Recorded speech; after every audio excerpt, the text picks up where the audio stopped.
Hello students, welcome back again your economics station and log economics.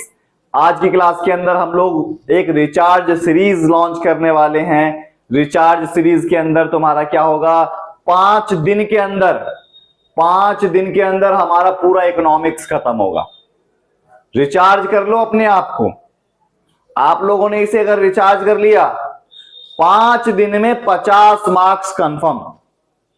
5 दिन में 50 marks कैसे लेकर आए, तो ये रिचार्ज सीरीज हम लॉन्च करके आए हैं। इस रिचार्ज सीरीज को आप लोगों ने पढ़ लिया, 5 दिन पढ़ लिया, 50 मार्क्स नंबर आ जाएंगे। और जिसको 80 नंबर लाने हैं वो यूट्यूब के अकाउंट पर जाए, प्लेलिस्ट पर जाए, और एक एक चैप्टर को मैंने अच्छे तरीके से डिस्क्राइब करके रख रखा है। ठीक है, तो अगर आप लोगों को डिटेल में स्टडी करनी है तो प्लेलिस्ट पर जाएं, शॉर्ट में स्टडी करनी है तो 5 दिन में पूरी इकोनॉमिक्स को हम तहलका मचा देंगे। 5 दिन में 50 मार्क्स हमारे कंफर्म आएंगे। ठीक है, कितने आएंगे? 5 दिन में 50 मार्क्स हमारे कंफर्म, जिसका आज हमारा चल रहा है डे 1। डे 1 का टॉपिक है, कौन सा बैच है? रिचार्ज बैच है। कौन सा बैच है हमारा? Recharge batch. इसके अंदर 5 दिन में 50 मार्क्स, क्या लिखा हुआ है? 5 दिन में 50 मार्क्स। रिचार्ज बैच हमारा चल रहा है, जिसका डे 1 है हमारा। क्या है? डे 1 है। तो अगर आप लोगों ने चैनल को सब्सक्राइब नहीं करा, सब्सक्राइब कीजिए, बेल आइकन दबाइए, और ज्यादा से ज्यादा क्या कीजिए? शेयर कीजिए, क्योंकि एक शेयर, एक क्लिक आपकी तो जिंदगी बदलेगा ही बदलेगा, साथ में मेरी भी जिंदगी बदल सकता है। इसलिए आप लोग क्या करेंगे? ज्यादा से ज्यादा चैनल को सब्सक्राइब करेंगे, शेयर करेंगे और बेल आइकन दबाएंगे। बिना देरी करे हम लोग शुरू करते हैं। हमारा सबसे पहला सर्कुलर फ्लो आता है। क्या आता है हमारा? सर्कुलर फ्लो आता है 2 सेक्टर इकोनॉमी में। 2 सेक्टर इकोनॉमी में सर्कुलर फ्लो क्या कहलाता है? It refer to circular flow of income in the production process, income generation, household forms, and so also they spend their income। मतलब क्या बोला? वो हाउसहोल्ड और फर्म दो लोग होते हैं, हाउसहोल्ड होते हैं और फर्म होते हैं। ये इनकम को क्या करते हैं? जनरेट करते हैं, और यही फिर यहां पर स्पेंड करते हैं। यहां प्रोडक्शन होता है, फिर यहां पर इन्हें सैलरी दी जाती है। 2 सेक्टर में ही आदान प्रदान चल रहा होता है। जैसे मैं कहीं जॉब करने के लिए जाऊंगा, वो मुझे सैलरी देगा, और फिर मैं उस पैसे को और बहुत सारी चीजों पर खर्च करूंगा, तो वापस वो कहां चला गया? पैसा कंपनी के पास चला गया। देखो क्या बना हुआ है? हाउसहोल्ड और ये फर्म्स। इसने क्या करा? हाउसहोल्ड ने यहां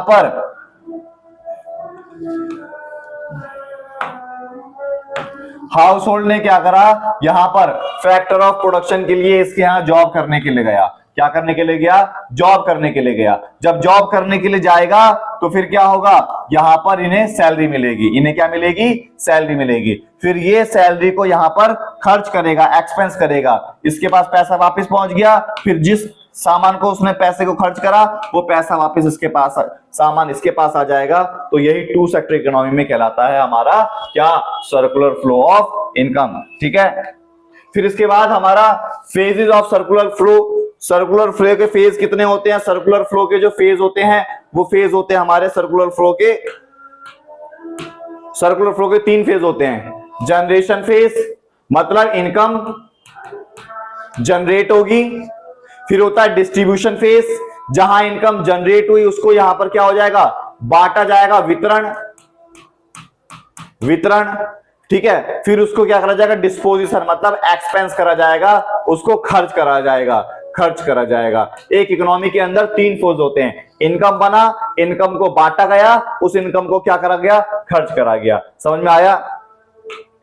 फिर इसके बाद final goods, types of goods in economy के अंदर जो गुड्स होते हैं, वो पहला होता है फाइनल गुड्स, जिसे बोलते हैं अंतिम वस्तु।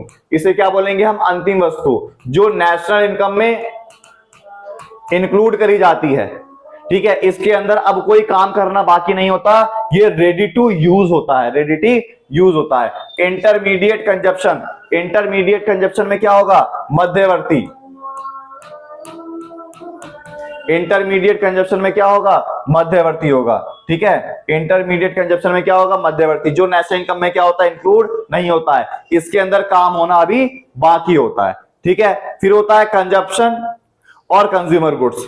जो कंजप्शन और कंज्यूमर गुड्स होता है वो क्या होगा, एक होगा ड्यूरेबल गुड्स, नॉन ड्यूरेबल। ठीक है, durable goods, non durable, semi durable. मतलब एक होता है टिकाऊ, एक होता है गैर टिकाऊ, और एक अर्ध टिकाऊ। ठीक है, और एक होता है सर्विस, जिसे बोलते हैं सेवा। ठीक है, फिर एक होता है कैपिटल गुड्स, जो महंगी वस्तु होती है, पूंजीगत वस्तु जिससे वस्तु और सेवाओं का क्या होता है, उत्पादन होता है, वो हेल्प करता है हमारा प्रोडक्शन के अंदर। ठीक है, वो हेल्प करता है हमारा किसके अंदर, प्रोडक्शन के अंदर। ठीक है, फिर उसके बाद फाइनल गुड्स। अभी मैंने तुम्हें बताया फाइनल गुड्स क्या होता है, ये रेडी होता है फॉर किसके लिए, यूज के लिए। फाइनल यूजर, कंज्यूमर, प्रोड्यूसर, कोई भी इन्हें यूज कर सकता है, कंज्यूमर हो प्रोड्यूसर हो, उनके लिए भी फाइनल गुड्स होता है। एक्सपेंडिचर और कंज्यूमर गुड्स। ठीक है, house hold call final expenditure, मतलब जो परिवार है के द्वारा जो खर्चा करा जाता है उसे बोलते हैं फाइनल एक्सपेंडिचर। ठीक है, और जो इन्वेस्टमेंट करा जाता है किसी प्रोड्यूसर के द्वारा उसे बोलते हैं इन्वेस्टमेंट एक्सपेंडिचर। ठीक है, फिर expenditure on final goods, consumption expenditure plus investment expenditure, इन दोनों को जोड़ दिया तो हमारा क्या आता है, एक्सपेंडिचर ऑन फाइनल गुड्स आता है। ठीक है, फिर इसके बाद different type of goods, final goods, investment. Final goods कौन कौन से होते हैं, परचेज गुड्स बाय कस्टमर, ये कौन खरीदता है, ये प्रोड्यूसर खरीदता है। कौन खरीदता है, प्रोड्यूसर खरीदता है, ये बिजनेस के लिए खरीदा जाता है सामान। ये देखो, घर के लिए कंप्यूटर यूज कर लिया, ये कंपनी वालों ने कंप्यूटर यूज करा। समझ में आया। फिर इसके बाद इंटरमीडिएट गुड्स क्या होते हैं, इंटरमीडिएट गुड्स वो होते हैं जिसके अंदर अभी ये रेडी टू नॉट यूज है, इसके अंदर अभी उत्पादन करना क्या होता है, इनके अंदर अभी काम करना क्या होता है, बाकी होता है। ठीक है, अभी फाइनल यूजर इसे यूज नहीं करेंगे, अभी इसके अंदर बहुत सारे काम होने क्या होते हैं, बाकी होते हैं। इंटरमीडिएट गुड्स के अंदर इसको बोलते हैं मध्यवर्ती वस्तु। ठीक है, जैसे शर्ट परचेज करी फर्म ए ने फर्म बी से, तो फर्म ए और फर्म बी दोनों फर्म है ना, तो वो क्या हो गया, इंटरमीडिएट हो गया। ये नेशनल इनकम के अंदर देखो इंक्लूड नहीं करा जाता, राष्ट्रीय आय के अंदर इंक्लूड नहीं करा जाता। ठीक है, फिर इसके बाद वेयर इज वैल्यू एडिशन, क्या होता है वैल्यू एडिशन। देखो वैल्यू एडिशन क्या होता है, फाइनल गुड्स की वैल्यू इसके अंदर इंक्लूड करी जाती है। ठीक है, यही देखो value addition is this stage, मतलब इसको यहां से समझते हैं, हर स्टेज पर, एवरी स्टेज पर जो वैल्यू ऐड होती है उसे बोलते हैं वैल्यू एडिशन। जैसे एक किसान है, वो 100 रुपए के बीज खरीद के लेकर आया, उसने किसी बी इंसान को 500 रुपए में फसल उगाकर बेच दिया। कितने रुपए इसने ऐड करे, 400 रुपए ऐड करे। पहला वाला तो जोड़ा जाएगा 100 प्लस 400, फिर जिसको बेचा उसने क्या करा, उसमें क्वालिटी के अनुसार उसे डिवाइड करके उसे 700 रुपए में बेचा। कितने रुपए ऐड करे, 200 रुपए ऐड करे। लास्ट में कस्टमर ने खरीद लिया, कंज्यूमर ने खरीद लिया 1000 रुपए में।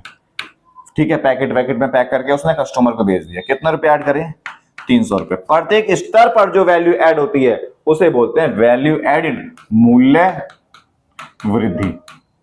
उसे क्या बोलते हैं, मूल्य वृद्धि बोलते हैं। ठीक है, समझ में आ गया।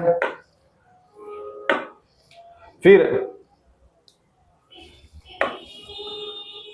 कंज्यूमर गुड्स कौन से होते हैं, मैंने बताया ड्यूरेबल होते हैं, semi durable, non durable, services थोड़ी देर पहले बता दी थी। ये कंज्यूमर गुड्स हैं। एक होता है टिकाऊ, अर्ध टिकाऊ, गैर टिकाऊ, सेवा। ठीक है, फिर उसके बाद capital goods. Capital goods are those goods which are use in the process of production several year, मतलब जो लंबे समय तक, लंबी अवधि तक वस्तु और सेवाओं का उत्पादन करता है, लंबी अवधि तक, और ये हेल्प करता है वैल्यू एडिशन के अंदर। दीज गुड्स आर बट और मशीन नॉट कैपिटल गुड्स। ठीक है, समझ में? ऐसी गुड्स को क्या बोलते हैं? प्लांट और मशीनरी, ये सारी हमारी क्या होती हैं? कैपिटल गुड्स होती हैं। ठीक है, समझ में आ गया? Example plant and machinery, but all machinery are not. सारी मशीन कैपिटल गुड्स नहीं होती, ये कुछ सस्ती सस्ती भी होती है। जैसे देखो टूल्स, ये कैपिटल गुड्स होगी या नहीं होगी, ये बताओ। बिल्डिंग कैपिटल गुड्स होगी नहीं होगी? मशीनरी तो होगी। इक्विपमेंट्स, व्हीकल्स, इसमें से तुम्हें कमेंट करके बताना है क्या होगी क्या नहीं होगी। ठीक है, जल्दी फटाफट कमेंट करो। फिर आता है not all capital goods are producer goods, but इसने बोला जो all capital goods, all capital goods तो प्रोड्यूसर गुड्स हो सकते हैं, लेकिन सारे प्रोड्यूसर गुड्स कैपिटल गुड्स नहीं होंगे। मतलब हमारे पास बहुत सारा यहां पर इक्विपमेंट्स है, सारे हमारे प्रोड्यूसर गुड्स हैं, लेकिन कुछ सामान हमारा क्या है, ये भी एक हमारे लिए प्रोड्यूसर गुड्स है, लेकिन ये कैपिटल गुड्स नहीं है ना, क्योंकि ये सस्ता है। समझ में आया? फिर डिफरेंस बिटवीन फाइनल और इंटरमीडिएट गुड्स, पेपर में ये बहुत बार आएगा, आया हुआ भी है पेपर के अंदर। फाइनल गुड्स क्या होता है, इंटरमीडिएट गुड्स क्या होता है, तब से हम यही पढ़ रहे हैं। फाइनल गुड्स क्या होता है? रेडी होती है, ये रेडी नहीं होती। ठीक है, इसे हम बोलते हैं अंतिम वस्तु, उसे बोलते हैं मध्यवर्ती वस्तु। ठीक है, ये नेशनल इनकम में इंक्लूड करी जाती है, वो नेशनल इनकम में इंक्लूड नहीं करी जाती है। ठीक है, इसमें कोई वैल्यू एडिशन बाकी नहीं होती, उसमें वैल्यू एडिशन बाकी होती है। ठीक है, ये बाउंड्री लाइन पार कर चुकी होती है, ये बाउंड्री लाइन पार नहीं कर चुकी होती। ठीक है, एग्जांपल देखो, milk purchase for house hold और मिल्क परचेज या बिस्किट बनाने के लिए, है ना? समझदार हो तुम लोग। फिर उसके बाद giving reason classify all of the intermediate goods. अब इनके तुम्हें आंसर देने हैं, सबके आंसर तुम्हें कमेंट करके बताना है। फर्नीचर स्कूल के लिए क्या होगा? इंटरमीडिएट होगा। चौक डस्टर इंटरमीडिएट होगा। कंप्यूटर ऑफिस के लिए इंटरमीडिएट होगा। मोबाइल होगा, मोबाइल डिलीवरी के इंटरमीडिएट होगा। Paper purchase by publisher intermediate होगा। प्रिंटर परचेज बाय लॉयर ये भी इंटरमीडिएट होगा। ठीक है, हाउस होल्ड ये फाइनल होगा। ये सारे हमारे इंटरमीडिएट हैं, ये फाइनल हैं। Seed purchase by farmer intermediate है। अनसोल्ड कोल ये क्या है? इंटरमीडिएट है। इलेक्ट्रिसिटी बिजनेस के लिए इंटरमीडिएट। ठीक है, swing machine purchase by housewife, housewife है ना, तो क्या होगा हमारा? ये फाइनल होगा। ठीक है, सॉफ्ट ड्रिंक क्या है? स्कूल कैंटीन के अंदर बच्चों ने खरीदा, बाय स्कूल कैंटीन ने खरीदा, तो इंटरमीडिएट हुआ। फार्मर के लिए कोल यूज हो रहा है तो इंटरमीडिएट हुआ। फर्टिलाइजर फार्मर यूज करा, इंटरमीडिएट होगा। रेफ्रिजरेटर फर्म के अंदर यूज हो रहा है तो इंटरमीडिएट होगा। समझ में आ गया? फिर उसके बाद जीडीपी और जीडीपी वेलफेयर क्या होती है? देखो, distribution GDP, composition GDP, barter system exchange, और ये सारा मिलकर जीडीपी वेलफेयर होता है। जीडीपी वेलफेयर का मतलब है एक देश की इकोनॉमी का कल्याण करना। ठीक है, जीडीपी का कल्याण होना, जीडीपी की बढ़ोतरी, जीडीपी वेलफेयर कराते हैं। जीडीपी की बढ़ोतरी कैसे होगी? इन सारी चीजों से हमारा जीडीपी बढ़ोतरी होती है। ठीक है, एक होता है रियल जीडीपी, वास्तविक जीडीपी, और मौद्रिक जीडीपी। वास्तविक जीडीपी और मौद्रिक जीडीपी। जो वास्तविक जीडीपी है, इसमें वस्तु का और सेवा का आदान प्रदान होता है। जो मौद्रिक होती है, इसमें खाली पैसों का आदान प्रदान होता है। ठीक है, समझ में आया? इसमें ये 3 नंबर का डिफरेंस बहुत बार आया हुआ है। इसमें गुड्स और सर्विसेज का आदान प्रदान होता है। ठीक है, GDP measure the base on constant year. Sorry दिमाग से निकल गया, यहां रियल और नॉमिनल है। ठीक है, दिमाग में कुछ और चल रहा था, कोई बात नहीं। रियल जीडीपी है। रियल जीडीपी जब कांस्टेंट प्राइस पर निकाला जाए, फिक्स प्राइस पर निकाला जाए, और जो नॉमिनल होता है ये करंट ईयर के प्राइस पर निकाला जाता है, समझ में आया। जो रियल जीडीपी होती है ये कांस्टेंट प्राइस पर जीडीपी निकलती है, मतलब पिछले साल 10 रुपए थी, आज भी 10 रुपए आ गई, मतलब फिक्स रेट पर निकाला जाएगा।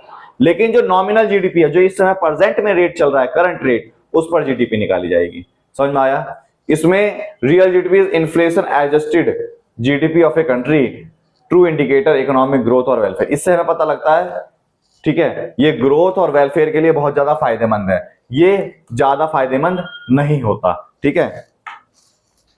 फिर जीडीपी डिफ्लेटर प्राइस इंडेक्स, ये क्या होता है? GDP deflator measure the change the average level of price all goods and services, मतलब गुड्स में या सर्विसेज में कितना चेंज हुआ, कितना चेंज हुआ, इसके एवरेज को, इसके परसेंटेज को हम बोलते हैं जीडीपी डिफ्लेटर। देखो, प्राइस इंडेक्स या GDP deflator, nominal GDP upon में रियल जीडीपी, मतलब अभी जो करंट वाली जीडीपी है वो ऊपर, कांस्टेंट वाली नीचे और 100 से मल्टीप्लाई, तो हमें ये पता लग जाएगा परसेंटेज में कितना चेंज हुआ, ठीक है। फिर उसके बाद मनी सप्लाई क्या है? एक देश की इकोनॉमी में मुद्रा पूर्ति, एक देश की इकोनॉमी में जो मनी अवेलेबल है,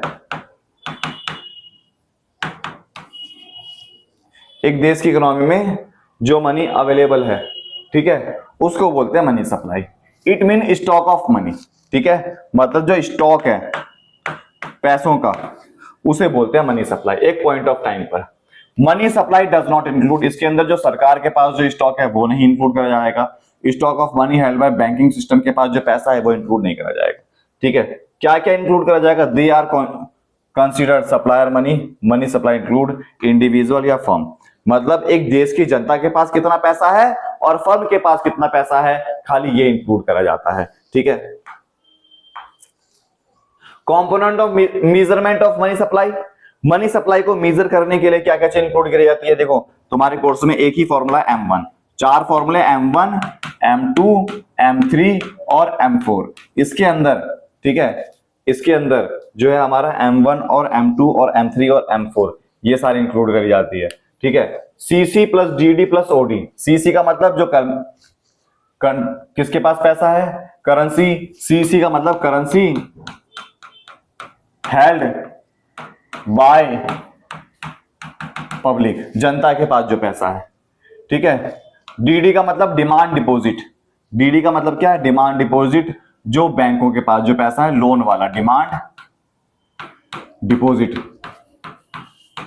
मांग जमाएं, ठीक है। फिर उसके बाद यही है, ठीक है।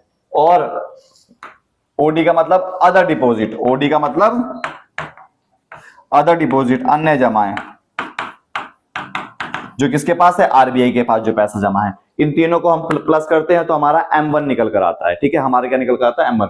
ये जो टॉपिक कराए हैं, मोस्ट इंपोर्टेंट टॉपिक मैंने कराए हैं, 100% पेपर में 99 से 100% सारे टॉपिक तुम्हें देखने के लिए मिलेंगे, सारे टॉपिक देखने के लिए मिलेंगे। चैनल को अगर आप लोगों ने सब्सक्राइब नहीं करा तो सब्सक्राइब कीजिए, ठीक है। देखो, ये बताया मैंने, करेंसी हेल्ड बाय पब्लिक, ठीक है। DD का मतलब डिमांड डिपॉजिट बताया, OD का मतलब जो RBI के पास जो डिपॉजिट होता है वो, या जो बड़े बड़े फाइनेंशियल इंस्टीट्यूशन होते हैं उनके पास जो पैसा होता है वो, नाबार्ड के पास जो पैसा है वो सारी चीज। नाबार्ड की स्थापना कब हुई? तो ये देखो, ये रहा 12 जुलाई 1982 में हुई, है ना। फिर उसके बाद तुम्हारा credit creation bye commercial bank, credit creation bye commercial bank paper में लिख कर ले लो, 100% ये वाला टॉपिक आएगा। तुम पेपर में लिख कर ले लो, 100% क्रेडिट क्रिएशन का टॉपिक आएगा। अगर ना आए चैनल रिपोर्ट मार देना। क्रेडिट क्रिएशन, क्रेडिट क्रिएशन क्या होता है? ये देखो, क्रेडिट कमर्शियल बैंक का एक इंपॉर्टेंट पार्ट है क्रेडिट क्रिएशन। कैसे करा जाता है क्रेडिट क्रिएशन? क्रेडिट, इसमें क्या होता है? RBI रूल बनाती है कि कोई भी बैंक अगर लोन देगी तो कुछ पैसा रिजर्व CRR के रूप में रखना मैंडेटरी है, अनिवार्य है। कुछ पैसा सीआरआर के रूप में रखना क्या है, अनिवार्य है। जैसे और ये भी इसमें माना जाएगा कि इसके अंदर एजम्पशन मानी जाएगी, only one bank in whole economy, केवल एक ही बैंक है इकोनॉमी के अंदर, और ऑल ट्रांजैक्शन बाय बैंक, सारे के सारे ट्रांजैक्शन किसके द्वारा करे जाएंगे, बैंक के द्वारा करे जाएंगे। मतलब कुछ पैसा रिजर्व करके रखना अनिवार्य बना दिया किसने, आरबीआई ने बना दिया। किसने बना दिया, आरबीआई ने बना दिया। कुछ पैसा सीआरआर के रूप में, कैश रिजर्व रेशियो के रूप में पैसा बचा के रखना अनिवार्य है। दो मान्यता बनाई, फिर क्या बोला, जैसे मान, फिर उसके बाद बाकी जो लेफ्ट मनी बचेगी किसके बाद, वो जो सीआरआर बचाया था, सीआरआर बचाया था, उसके बाद जो पैसा बचेगा उसके बिहाफ पर कई गुणा, कई मल्टीप्लायर में लोन प्रोवाइड करा जाएगा, वही होता है क्रेडिट क्रिएशन। जैसे एग्जांपल, मान लो मेरे को किसी ने फीस दी 1000 रुपए, सीआरआर के रूप में आरबीआई ने रूल बना दिया कि 10% बचा कर रखना है। ये हम एलआरआर भी बोल सकते हैं, एलआरआर, 10% बचा कर रखना है। इसमें से 10% बचाया 100 रुपए, ठीक है। बचाने के बाद किसी बी इंसान को लोन दे दिया 900 का। लोन जो दिया जाता है कैश के रूप में नहीं दिया जाएगा, क्योंकि मैंने बोला सारी ट्रांजैक्शन बैंक के द्वारा होगी, तो उसके अकाउंट में जमा करा दिए 900 रुपए। इस पर भी ये बचाने वाला रूल लागू होगा, 90 रुपए बचा लिए, 810 का लोन, फिर बैंक में जमा कराया 810 रुपए, फिर 81 रुपए बचाए, 729 का लोन। ऐसे ये प्रोसेस चलता रहता है, ऐसे ये प्रोसेस क्या होता है, चलता रहता है, ऐसे ये प्रोसेस क्या होता है, चलता रहता है। ये देखो, ये रहा, पहली बार पैसा आया, कितना पैसा आया, 1000 रुपए पैसा आया, 900 का लोन दिया, 100 रुपए बचाया, है ना। राउंड 2 में 900 खाते में जमा हुए थे, 810 का किसी दूसरे इंसान को लोन दे दिया, 90 रुपए अपने पास बचा लिए। फिर उसके बाद उसको जब लोन दिया तो 810 रुपए खाते में जमा करे, तो है तो खाते में ही, फिर इसके बाद इतना लोन दिया जाएगा, इतना। ये प्रोसेस कंटिन्यूअस चलता रहेगा, तब तक चलता रहेगा जब एलआरआर या सीआरआर ये वाली वैल्यू यहां पर घटते घटते 0 ना हो जाए, ठीक है। कितना पैसा बचाया ये हमें कैसे पता लगेगा, कितना पैसा बचाया, इसका एक फॉर्मूला है, 1 में CRR मल्टीप्लाई में प्राइमरी डिपॉजिट। टोटल बना पैसा कितना, 1 में CRR का मतलब LRR भी हो सकता है, 10% मल्टीप्लाई में 1000 रुपए आए पहले वैल्यू पर, यहां पर क्या है 1 में 10 में 100 हो जाएगी, क्योंकि परसेंट हंसता है, नीचे 100 आता है, 1000 आ गया। जब नीचे अपॉन में वैल्यू होती है तो वैल्यू पलट जाती है, 100 में 10 मल्टीप्लाई में 1000, 0 से 0 कटा तो 10,000 की वैल्यू आ गई। ये क्या निकला, टोटल डिपॉजिट। टोटल डिपॉजिट का फॉर्मूला था ये, टोटल डिपॉजिट का फॉर्मूला था ये, किसका फॉर्मूला था ये, टोटल डिपॉजिट का फॉर्मूला था ये, टोटल डिपॉजिट का फॉर्मूला था। टोटल कितना पैसा आया 1000, इसमें से इसने 1000 रुपए का क्या दे दिया, बचा लिया सीआरआर के रूप में, 10% बचाया है, 10% सीआरआर बचा लिया, और देखो 9000 का लोन दे दिया। मतलब पहली बार 1000 रुपए आए उसके पास, मेरे पास 1000 रुपए आए और मैंने इस तरीके से लोन दे दिया। तो देखो इस तरीके से लोन दिया जाता है, इस तरीके से पैसा कमाती है बैंकिंग सेक्टर। समझ में आ गया, ठीक है। ये हमारा क्या है, क्रेडिट क्रिएशन का पूरा टॉपिक है।